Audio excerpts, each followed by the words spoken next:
observe the Soyuz granite bridge spanning Lake Lazur and two of the facility's high-profile test sites, the VDNH and Sakhalin. Alright, welcome back guys. I've been really eager to cover Atomic Heart on the channel, but I did want to give myself adequate time to form a solid opinion about this. I'm going to keep this as spoiler free as possible, but as you can see here from the introductory sequence, it actually gives me this Half-Life vibe in a way.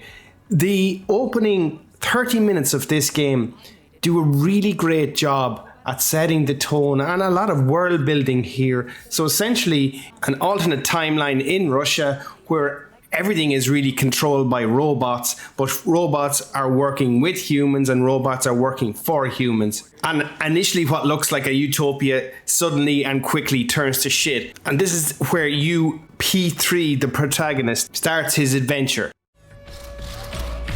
What the hell are you doing, you lousy bot? Get your rusty metal asses out of here! That was really very rude of them.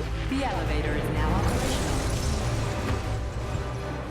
Fuck off, bitch!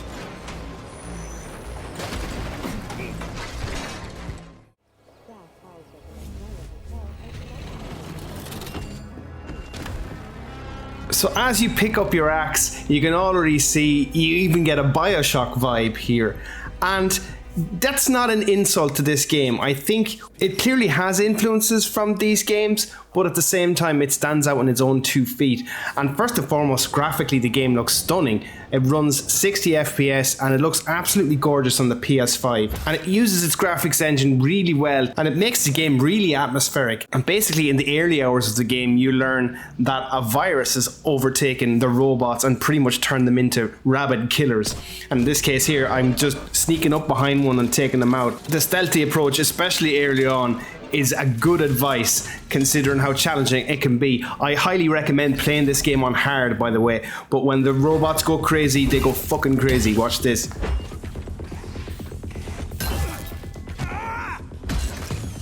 So combat really consists of melee, it consists of primary weapons, and it also consists of powers, something similar that you'd see in Bioshock. So for argument's sake, you can electrocute someone, then you can follow it up with a weapon attack, or you can switch to your melee, and everything can be enhanced and upgraded. All the weapons I've used thus far have great feedback to them, great sounds, and great animations too. And they're all really fun to use, and that's what's important here. What you got?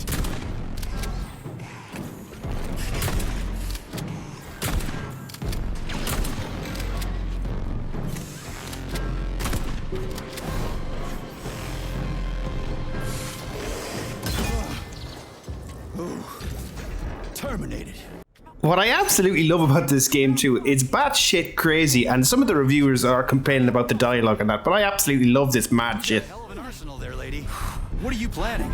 Here we go. You've been riding my ass for 2 days now. Take that. Eat shit and die. Open the corresponding window, Major. Get rid of that glove, handsome. You don't need him anymore now that you've got me. I'll service you however you want. Got a sword? A massive sword? Thrust it deep into my socket so I can make it sturdier and sharper. Nora?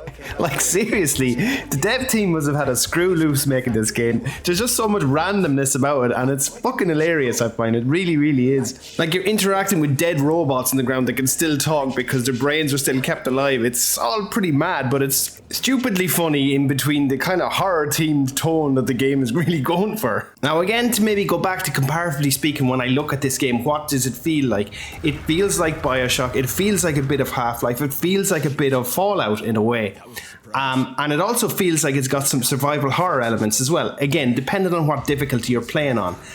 But it molds all these different types of games into its own unique take really well, as I said. And there's one mechanic in particular, especially around these kind of survival games like Fallout and Bioshock, is the loot mechanics that they introduce. And this has by far the best looting mechanic I've played in a game yet. You basically hold the R1 button on the PlayStation controller and then just essentially aim at any drawer, locker or loot box that you find in any particular room, and he hoovers up all the loot. It's a really, really cool mechanic. And especially for anyone who's played a lot of Fallout, I call it Fallout fatigue, where you get these RPG light games where you do a lot of looting and you have to constantly press the button every time you go to a locker, a drawer or a chest. This just completely redesigns that, and it just makes it so much fun again to loot stuff. Now, all that looting and shooting would be no good to you if you couldn't upgrade your weapons. And this game also has what's called save rooms, something similar that you find in Resident Evil. And you can essentially save your game and then you can upgrade your weapons and upgrade your powers and your abilities and your character as well. So there's loads of room for variety in your character builds here. I'm concentrating on the shotgun and the axe at the moment, and here I'm creating a bit of shotgun ammo in the process, and you can also alternate your shotgun rounds. I think you can get flame rounds and electric rounds later on, so loads of room for combat variety here as well. It's also got stuff like cameras that you'd find in Bioshock as well. You can take them out. If you alert the cameras, it's going to bring a load of flying bots. So you can clearly see there's games that has influenced it before, but everything it does in this game, I find it does really, really well. Like, it's even got pick-locking mini-games, but they're not the same pick-locking mini-game every time you go to open a lock. There's variances and there's differences in them, and it takes its own unique spin on it, especially when you're familiar with Fallout and unlocking them with lockpicks. There's puzzles as well.